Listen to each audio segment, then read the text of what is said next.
Mais il faut un truc qui fait rêver parce qu'on est émotionnel, on n'est pas on est rationnel mais pas entièrement. On n'est pas des bêtes. On n'est pas des bêtes. On a besoin d'être exalté, on a besoin de vibrer pour quelque chose, on a besoin je sais pas, d'aimer quelque chose. Ouais, c'est pour ça que dans le teaser qu'on a vu, il y a tout un stade de foot qui se lève pour Thomas. Go Thomas, youhou!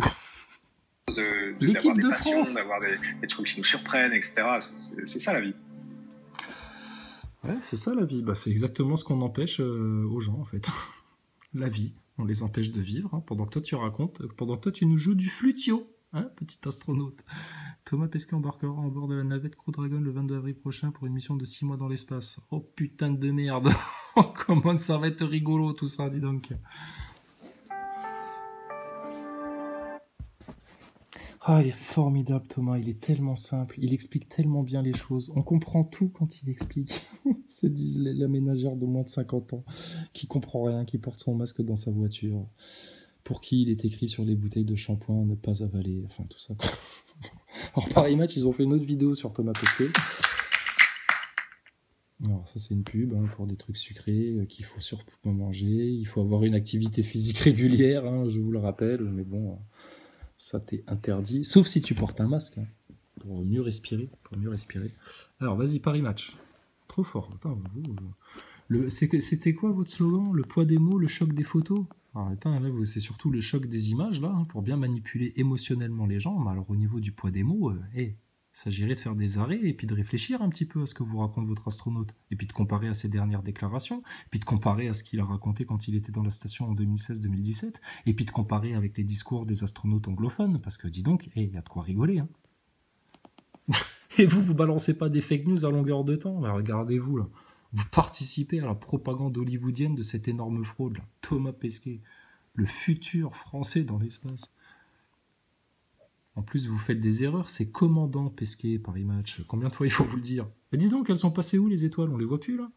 Ah, vous les avez éteindues? Vous avez appuyé sur le bouton off, ça y est, il n'y a plus d'étoiles. Extinction des étoiles, merde alors. Et les déchets là, on les voit pas non plus là? Oh là là.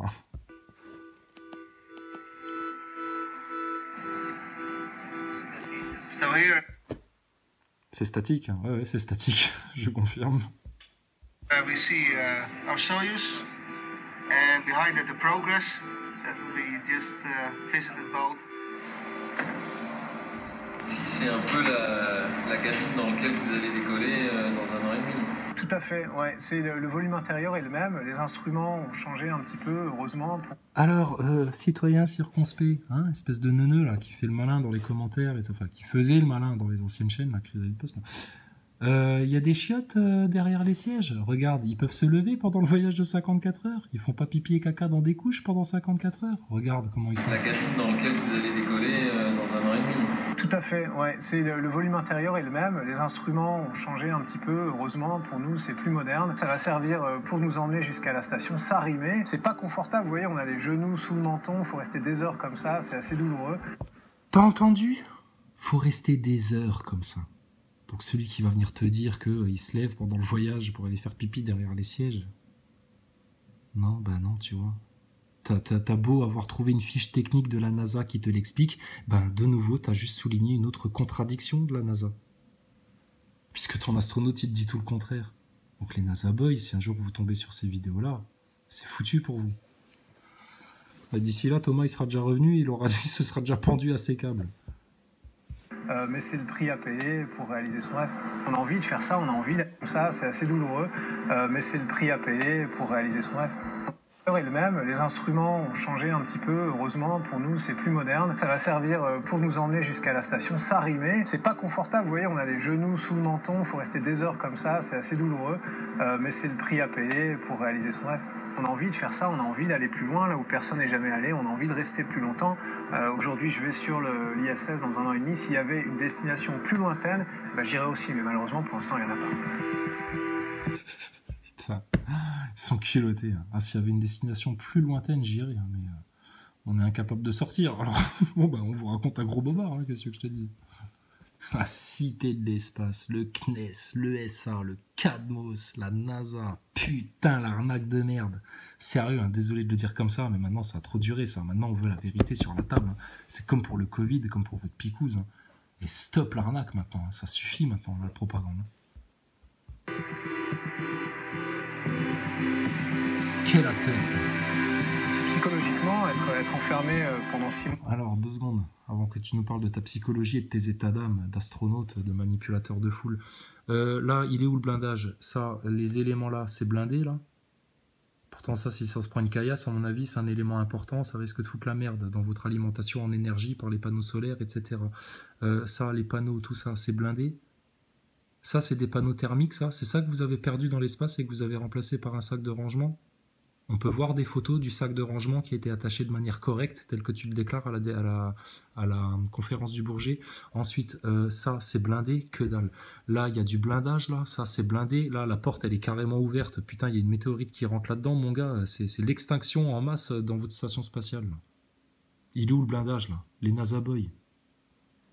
Ils sont où les NASA Boys? Il n'y a pas de NASA Boys. Ils font les malins dans les commentaires, ils insultent, ils invectivent, ils font les pervers, ils essayent de t'atteindre de manière personnelle, etc. Mais bon, de pauvres gars, il est où le blindage? Dans une boîte de conserve comme ça, avec des gens qu'on n'a pas...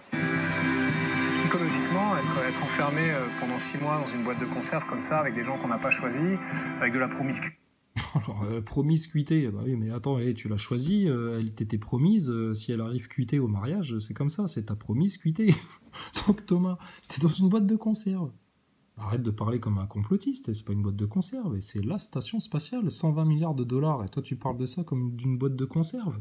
On va t'en jeter une dans la tête, toi, de la part du patron de l'ESA. Ça va pas te parler comme ça de la prouesse technologique de l'humanité. Une boîte de conserve, avec des gens qu'on n'a pas choisis. Bah, je croyais que vous étiez choisis justement pour vous entendre avec tout le monde, les astronautes. C'est ce que tu déclarais dans tes précédentes interviews. Nous, les astronautes, vous savez, on est un peu choisis pour bien s'acclimater avec tout le monde, être facile à vivre. D'ailleurs, moi-même, je suis facile à vivre. Oh putain, Thomas, en plus, il est facile à vivre. Il a que des qualités, ce jeune homme. Tu veux pas le marier, ma fille? Ah, ce serait le gendre idéal. Donc, mais là, bon, finalement, les mecs, il les a pas choisis, et puis il va aller passer 6 mois dans une prison avec juste une belle vue. Quel culot, quoi. Le mec se contredit, tranquille, et puis ça passe, quoi. Comme un politicien, comme un journaliste, comme une espèce de docteur Blachier de l'espace, quoi.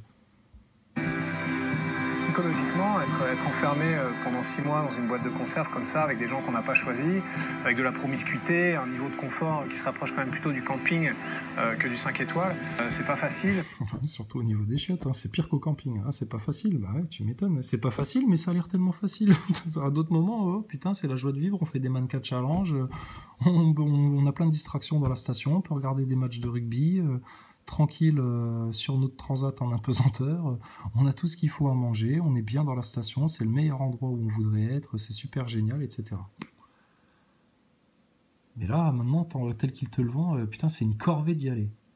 Ah ouais, parce que là, ils ont besoin de changer de discours un peu, tu sais, que ça fasse plus technique, plus scientifique, plus prouesse, plus contrainte, plus calvaire, plus sacerdoce pour l'humanité.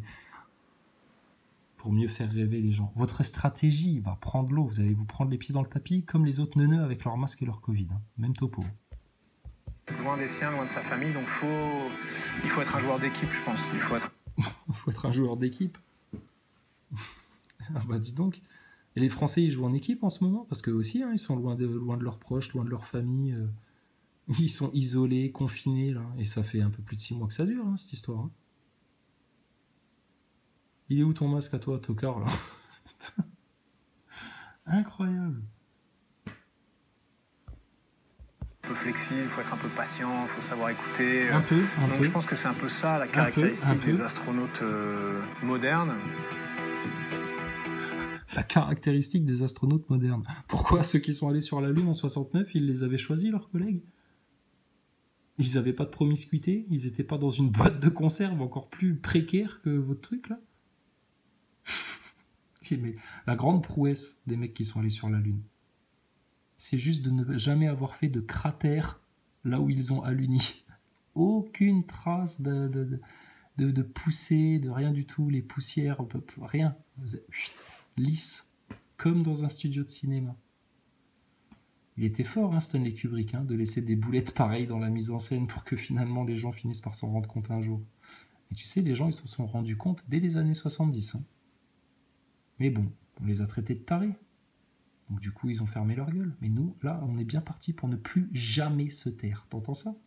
Donc Pesquet, ta boîte de conserve, putain, on la piétine, on la cabosse, on l'écrase. Ah tiens, regarde, des chemtrails dans ton ciel. Pourquoi t'en parles pas des chemtrails? Tu les vois pas, les chemtrails, quand t'as 400 km d'altitude? Pourquoi tu dénonces pas ça? Parce que là, tu serais censé les voir, les chemtrails. Et si t'es pour l'humanité, le progrès, le vivre ensemble, le travail collectif, en équipe, la conscience globale, mais tu devrais dénoncer ça. Qu'est-ce que c'est que ces épandages chimiques quotidiens, partout dans le monde? Dans le ciel. So this is the place where we eat. Here we have our food, we have our dinner table. Ça fait des années qu'on s'entraîne pour Oh, ça. le beau C'est gosse. notre vie. Il y a des gens aussi, il y a des buts. Tu l'as vu? Elle est grosse, hein? Oh putain, en plus il en a une grosse. Il est formidable, Thomas Pesquet. Oh là là, on aimerait tellement qu'il soit président. Putain, le musée de l'espace. Putain, mais franchement, il faudrait qu'on y aille un jour. Hein. Ça cache tout. Hein. On prend des bombes, des graffitis, on tag partout. Arnaque, foutaise, manipulation de masse, fraude de science, supercherie franc-maçonne. Quelle arnaque, quoi. On se croirait au musée de la Shoah, là. Laisse tomber. Au sol, on n'a pas envie d'être le responsable d'un échec ou le responsable de quelque chose qui est cassé. Donc hein, c'est plutôt ça, moi. Pas le responsable de quelque chose qui est cassé. Bah, c'est qui le con qui a fait un trou dans la station ISS là? Faut qu'on te la remontre la vidéo, le trou dans la station ISS du journal Le Monde, soi-disant un Américain qui aurait pété un plomb puis il aurait fait un trou de l'intérieur. On n'a pas envie d'être responsable d'un truc qui est cassé. Vous avez perdu un panneau thermique là. Vous l'avez remplacé par un sac de couchage là, accroché de manière correcte. Vous réparez tous les trous avec du scotch. Putain. T'as pas envie d'être responsable d'un truc cassé? Et vous l'avez changé, le sac poubelle qui était enroulé autour de la poignée bleue là? Vous avez pas envie d'être responsable d'un truc cassé? Et quand vous courez derrière en habit de singe là pour Halloween là, puis que vous bousculez les PC, tous les trucs, etc. Là, putain, vous foutez un bordel monstre là dans votre boîte de conserve. Quand tu joues avec ton ballon de basket là, et puis au risque de péter aussi un ordinateur, un appareil photo, etc. Mais n'importe quoi, Pesquet. Les NASA Boys, ça les interpelle pas. Ça, c'est incroyable. Ma crainte qui me tiendra éveillé la nuit, c'est ne pas appuyer sur le mauvais bouton. Oh putain. Ne pas appuyer sur le mauvais bouton. Mais, je sais pas, t'es pas censé les connaître par cœur, tous les boutons de la station spatiale, là, soi-disant. T'imagines, Thomas Pesquet? Le mauvais bouton. Qu'est-ce qu'il y a comme mauvais bouton dans ta station? C'est n'importe quoi. C'est encore une fois, c'est une image d'Épinal à la con. Il n'y a que la ménagère de moins de 50 ans qui se fait encore avoir avec ce genre de phrase. La peur d'appuyer sur le mauvais bouton. Genre, il y a un bouton, tu sais, dépressurisation totale de la boîte de conserve. Ah mince, désolé les gars. Ah ouais, putain, il a merdé le commandant. Ouais, mais bon, c'est le commandant, on peut rien dire. Ouais, c'est un con quand même, le commandant est un con. Non, je suis commandant. Je me suis trompé de bouton, ça arrive. On est tous morts. Ouais, bah, ça arrive. T'aurais pu mourir du Covid, t'es mort dans l'espace en héros. Eh, sois heureux. Putain, Thomas Pesquet, quoi.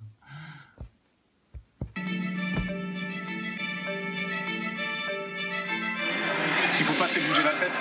Ah, faut souffrir hein, pour aller dans l'espace. Faut souffrir, faut être patient. C'est sûr.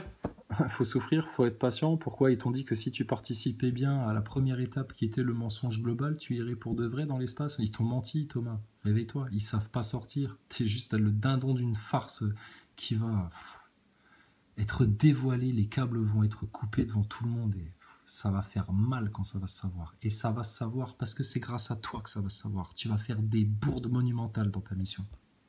C'est pas rose tous les jours. Non, c'est le précurseur de tous, le grand-père, l'instant zéro de la conquête spatiale, c'était ça.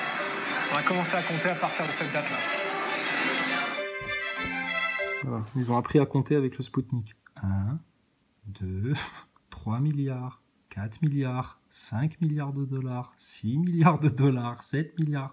Et à la fin, jackpot, cling, cling, cling, cling, cling, 120 milliards de dollars la station spatiale. C'est bon les gars, on peut partir en vacances pendant 15 jours et on se revoit dans 15 jours et puis c'est une affaire qui roule tout ça.